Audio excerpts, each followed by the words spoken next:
Evening दोस्तों, आज हम लोग एक नया टॉपिक बीपीएससी मेंस का मॉडर्न हिस्ट्री का एक नया टॉपिक आज हम लोग स्टार्ट करने जा रहे हैं। स्वदेशी आंदोलन और बिहार प्रांत का गठन, स्वदेशी movement and origination of Bihar. तो आइए हम लोग इस टॉपिक में डिस्कस कर लेते हैं। थोड़ा सा फैक्ट डिस्कस करेंगे जो आपके लिए पीटी के लिए इम्पोर्टेंट हो सकता है कि 5 जुलाई 1905 को बिहार बंगाल विभाजन का घोषणा किया गया, लेकिन इसे लागू जो किया गया है वो 16 अक्टूबर 1905 को इसको लागू किया गया।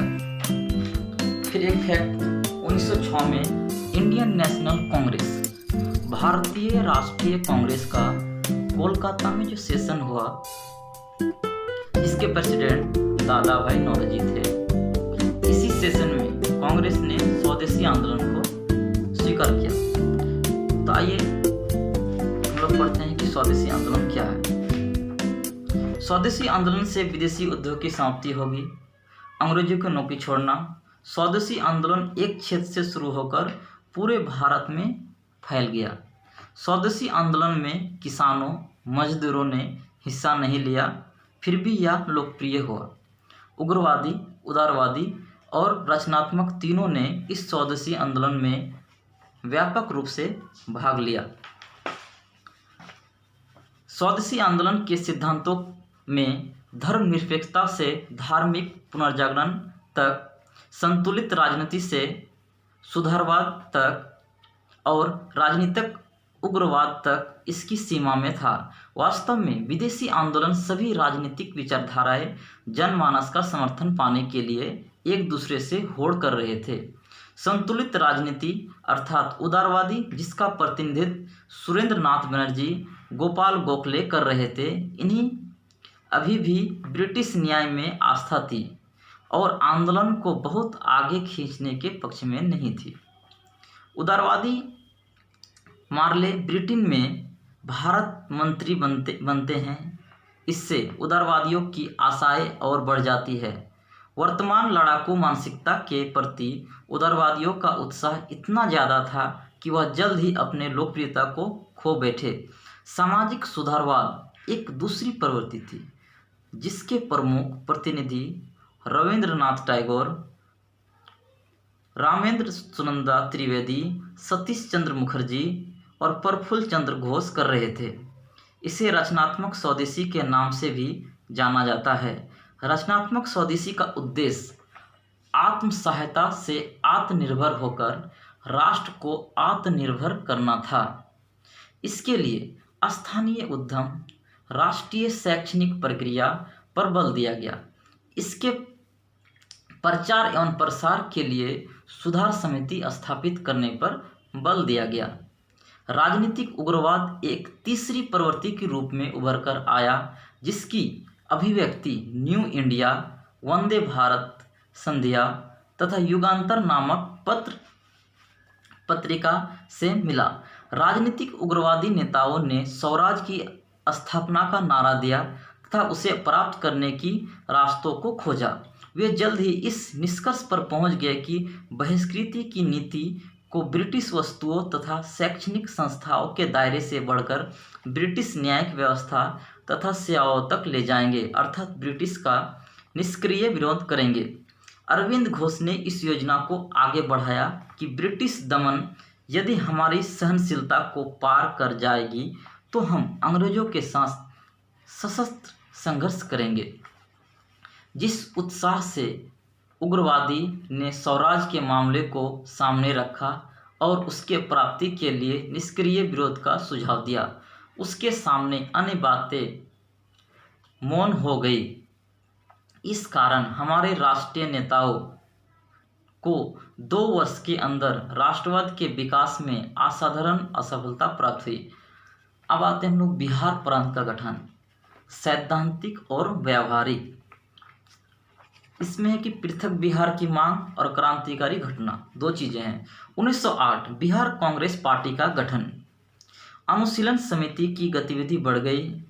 1911 में दिल्ली दरबार में लॉर्ड हार्डिंग ने महारानी जॉर्ज फाई की तरफ से बंगाल विभाजन रद्द कर दिया गया और कलकत्ता से दिल्ली को भारत का राजधानी बनाया गया। 1911 में बिहार प्रांत का गठन, जिसमें बिहार और उड़ीसा थे। ये कुछ फैक्ट्स है जो आपको बीपीएससी प्रीलिम्स के पॉइंट ऑफ व्यू याद रखना है। अब आते हैं बिहार प्रांत का गठन कैसे हुआ। 19वीं शताब्दी के अंतिम दशक में बिहार को एक पृथक राज्यों में परिवर्तित करने की मांग बुद्धिजीवियों द्वारा प्रस्तुत की जाने लगी।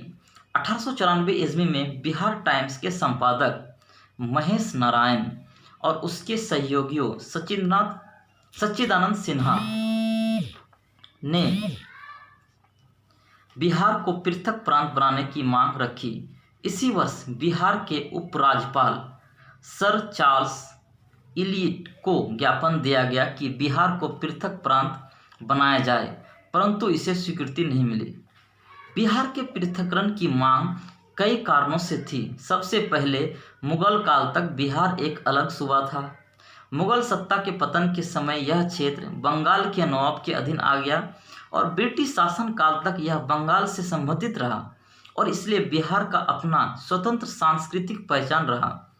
दूसरा कारण यह था कि बिहार में प्रशासन, शिक्षा, अन्य विभिन्न व्यवसाय आदि में बंगालियों का बहुत प्रतिनिधित्व था।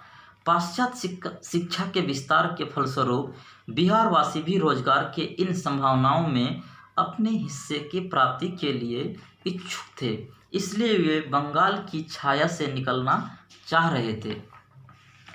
इसी मांग के आधार पर 1905 ईस्वी में बंगाल विभाजन के बाद स्वदेशी आंदोलन के माध्यम से बंगाल में राष्ट्रीय आंदोलन का उग्र रूप विकसित हुआ।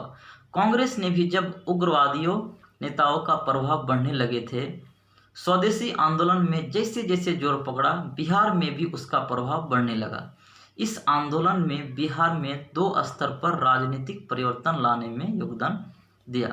पहला, विभाजन के वैकल्पिक प्रस्ताव के रूप में पृथक बिहार प्रांत के गठन की मांग ने जोर पकड़ा।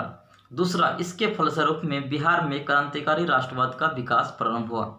स्वदेशी आंदोलन के क्रम में बंगाल में क्रांतिकारी राष्ट्रवाद का प्रसार हुआ। इसका प्रभाव बिहार में भी पड़ा। बिहार में प्रारंभिक में इस विचार के नेताओं में डॉक्टर ज्ञानेंद्र नाथ, केदारनाथ बनर्जी और बाबूजी ठाकुरदास थे। बाबूजी ठाकुरदास ने पटना में 1906-07 में रामकृष्ण सोसाइटी की स्थापना की और एक समाचार पत्र द मदरलैंड का प्रकाशन भी आरंभ किया, जिसके माध्यम से क्रांतिकारी विचारों का प्रचार हुआ। 1908 ईस्वी में खुदीराम बोस और प्रफुल्ल चौकी ने मुजफ्फरपुर जिला जज किंग्सफोर्ड का हत्या का प्रयास किया, जिसमें खुदीराम बोस को फांसी की सजा हुई। मुजफ्फरपुर बमकांड की घोषणा से बिहार के युवकों में नया उत्साह आया। चुनचुन पांडे, बुट्टेश्वर पांडे, छोटन सिंह, ललनी बागची आदि ने सक्रिय भूमिका निभाई। सचिंद्रनाथ सन्याल ने 1913 में पटना में अनुशीलन समिति की एक शाखा की स्थापना की। दोस्तों, ये 1913 में जो पटना में अनुशीलन समिति की स्थापना सचिंद्रनाथ सिंह की, ये कई बार बहुत सारे एग्जाम में प्रीलिम्स पॉइंट ऑफ व्यू के लिए बहुत इंपॉर्टेंट है। 1906 ईस्वी में महेश नारायण और सच्चिदानंद सिन्हा के द्वारा पृथक बिहार की मांग के समर्थन में एक पुस्तिका प्रस्तुत की गई। इसी वर्ष राजेंद्र बाबू के द्वारा पटना में बिहारी छात्र सम्मेलन का आयोजन हुआ। मजहरुल हक, अली इमाम और हसन इमाम ने भी पृथक बिहार के निर्माण का मांग उठाया। 1908 में बिहार प्रादेशिक सम्मेलन का पहला अधिवेशन पटना में आयोजित हुआ। 1908 ईस्वी में नवाब सरफराज हुसैन खान की अध्यक्षता में बिहार में कांग्रेसियों की एक सभा का आयोजन हुआ, जिनमें बिहार प्रदेश कांग्रेस कमेटी का गठन हुआ, जिसके अध्यक्ष हसन इमाम बनाए गए। इन संस्थाओं के माध्यम से और विभिन्न समाचार पत्रों और पत्रिकाओं के माध्यम से पृथक बिहार की मांग ने जोर पकड़ा। 12 दिसंबर 1911 में आयोजित शाही दरबार में बिहार और उड़ीसा के क्षेत्रों को बंगाल से पृथक कर नए प्रांत संगठित करने की घोषणा सम्राट द्वारा की गई। 1 अप्रैल 1912 को विधिवत बिहार स्थापित हो गया। 1916 में पटना उच्च न्यायालय, 1917 में पटना विश्वविद्यालय की स्थापना हुई। यहीं से आधुनिक बिहार का स्वतंत्र इतिहास प्रारंभ हुआ। और दोस्तों, उम्मीद है आप इस वीडियो में जितने भी तथ्य बताए गए हैं, जिस तरह से बताए गए हैं, कैसे शुरू हुआ, क्यों हुआ, आखिर क्यों बिहार को एक अलग प्रांत बनाने की ज़रूरत क्यों पड़ी, उम्मीद है समझ ही गए होंगे। अगला टॉपिक मैं चाहता हूं कि अगला टॉपिक चंपारण सत्याग्रह, जो बहुत ही इम्पोर्टेंट है हर एग्ज़ाम के लिए, और क्योंकि ये गांधी जी का पहला आंदोलन था, तो अगले टॉपिक में मैं चंपारण सत्याग्रह को डिटेल से पढ़ाऊँगा। Thank you.